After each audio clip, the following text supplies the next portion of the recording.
En ce qui concerne les États-Unis, nous avons un membre officiel, pour ainsi dire. Je ne sais pas s'il a vraiment une carte, mais peu importe. Un membre officiel des Frères musulmans est maintenant le maire de la ville de New York. Il est important que les gens comprennent ce que cela signifie. Il y a deux sortes d'islamo-nazisme radical, pas des organisations en soi, mais il y a de nombreuses organisations, mais essentiellement deux approches, deux écoles de pensée.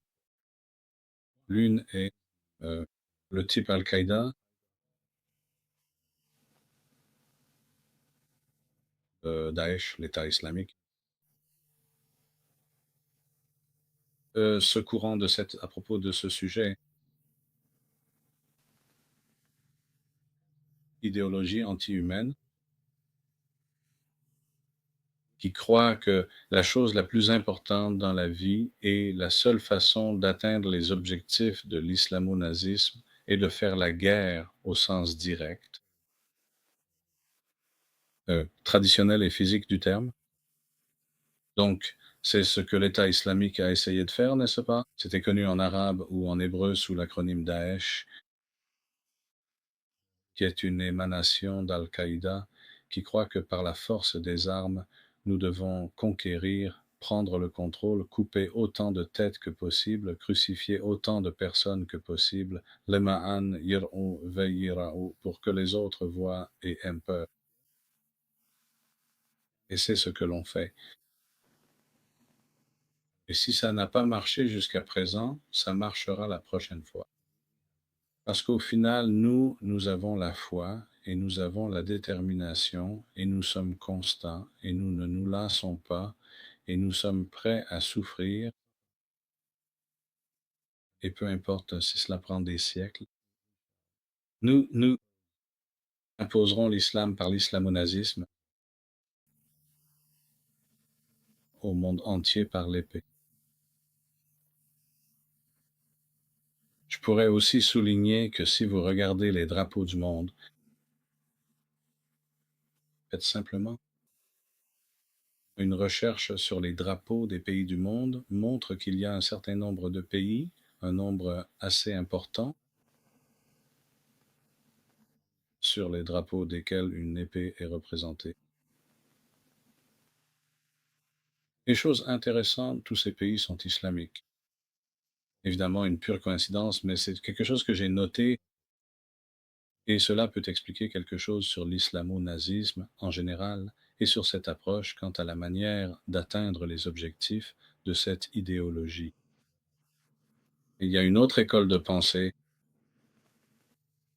qui s'avère à bien des égards plus dangereuse et plus efficace.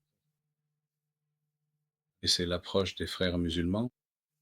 Ce n'est pas que les frères musulmans s'opposent à couper des têtes et à massacrer des non-musulmans systématiquement, etc., etc. Pas du tout. Mais en reconnaissant pleinement les réalités et les faits concrets sur le terrain, les Frères musulmans, qui est une organisation fondée il y a un peu plus de 100 ans par un islamo-nazi égyptien très intelligent du nom de Hassan al-Banna, ont compris qu'il fallait absolument commencer. Comme le Hamas a commencé, le Hamas n'est que l'une des branches armées des Frères musulmans. Autrement dit, le Hamas a commencé par distribuer des sacs de farine aux islamo-nazis pauvres, dans ce cas à Gaza, et à fournir des services médicaux et à proposer et créer des activités l'après-midi pour les enfants, pour les adolescents, comme s'il s'agissait d'une sorte d'organisation d'aide sociale. Mais bien sûr, tout cela visait un seul but, qui était de endoctriner méthodiquement des générations entières de ces gens pour qu'ils haïssent progressivement tous les non-croyants et finalement pour conquérir et régner sur tous les non-croyants. En premier lieu, les Juifs, comme il est largement reconnu. Dans certains milieux, dans l'islamo-nazisme, les plus grands ennemis de l'heure, c'est une imitation pathétique, vraiment une très très mauvaise copie de la Torah. Ils considèrent le judaïsme comme leur plus grand ennemi. Et ils savent exactement pourquoi. Parce que tout ce qui a de la valeur en eux vient de la Torah. Et le reste vient d'autres sources. Civilisation plus traditionnelle, historique, tribale, ancestrale, authentique, mystérieuse, du désert, si on peut appeler ça comme ça.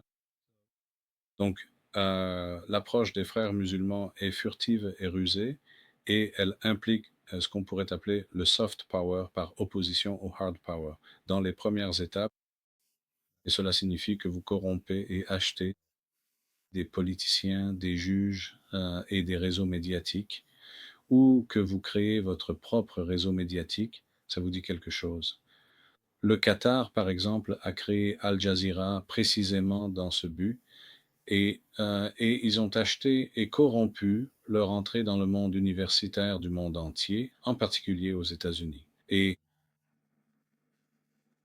il va sans dire que Zaran Ramdani n'a pas levé tout l'argent pour sa campagne tout seul en vendant des billets de tombola. Ce n'est pas comme ça qu'il a fait. Il a reçu d'immenses sommes d'argent du Qatar et peut-être d'autres, peut-être l'Arabie saoudite et la Turquie, qui peut être absolument sûr des divers comptes bancaires et sociétés écrans et tout le reste, mais c'est ce qui se passe ici.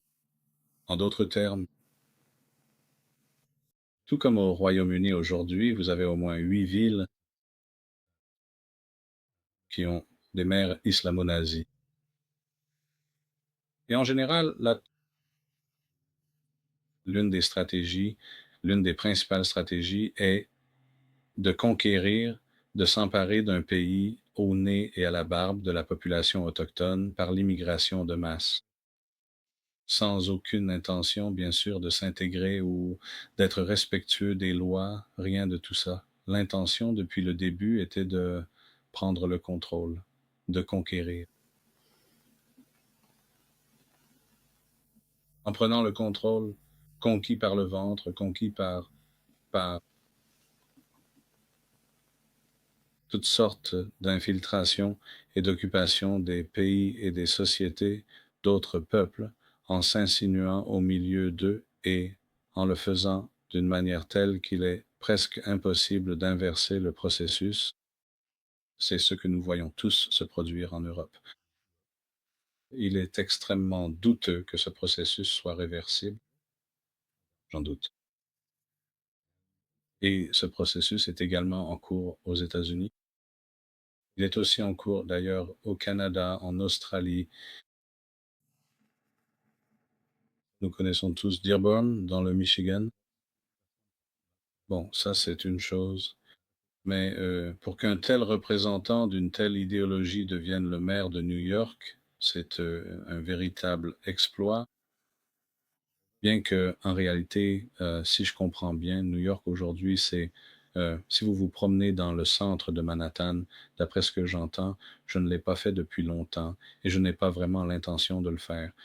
Je crois comprendre que l'on voit surtout, on a l'impression d'être dans le tiers-monde. Rien n'indique que l'on se trouve aux États-Unis ou à New York. Donc, si c'est ce que vous avez laissé arriver à votre ville et que vous permettez que des biens immobiliers commerciaux de premier ordre à New York soient barricadés et ne fonctionnent pas comme des devantures de magasins, comme des lieux de commerce, à cause du taux de criminalité et de l'impossibilité de mener toute forme de commerce civilisé ou de mode de vie avec la population particulière que vous avez laissé entrer en votre sein.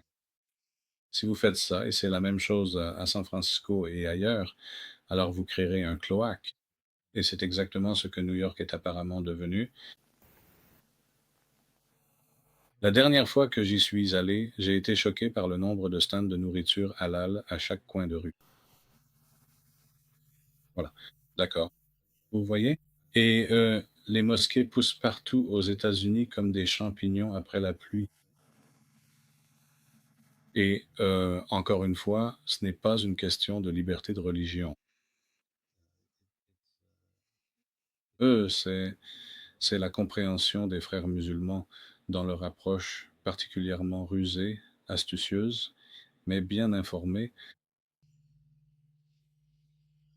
des démocraties dites occidentales, qu'on peut et qu'on doit retourner ce système démocratique, ces valeurs, ces notions sur lesquelles ces sociétés sont fondées, de les retourner contre elles. C'est comme le judo, vous prenez la force de votre adversaire et vous utilisez cette énergie contre lui. C'est essentiellement ce que les frères musulmans ont compris depuis longtemps. Finalement, l'étape d'Aix de leur programme se manifestera également. Ça ne restera pas une forme, pour ainsi dire, contenue et civilisée d'islamo-nazisme. La véritable bête finira par montrer son vrai visage. Mais à ce moment-là, il sera trop tard. Donc, c'est ce qui s'est passé à New York. Les frères musulmans dirigent maintenant la ville de New York. Et encore une fois, qui sait s'il est raisonnable de supposer que c'est le début d'un processus qui évoluera et se déroulera sur de nombreuses années aux États-Unis également. Et peut-être que les États-Unis suivront le même chemin que l'Europe. Il est impossible de le savoir avec certitude. À moins que de nombreux retournements de situations inattendues et quelque peu incroyables ne se produisent. Nous verrons bien. Difficile de dire si cela arrivera ou pourrait arriver. Quoi qu'il en soit, l'avenir nous le dira. En attendant, je recommanderais sans hésiter, non seulement pour cette raison, non seulement à cause de cette évolution, mais parce que cela a toujours été le message de la Torah pour chaque juif, il est temps de rentrer à la maison. En Eretz Israël, qui d'ici peu s'avérera être, malgré ce que beaucoup peuvent penser, eux, l'endroit le plus sûr pour les juifs.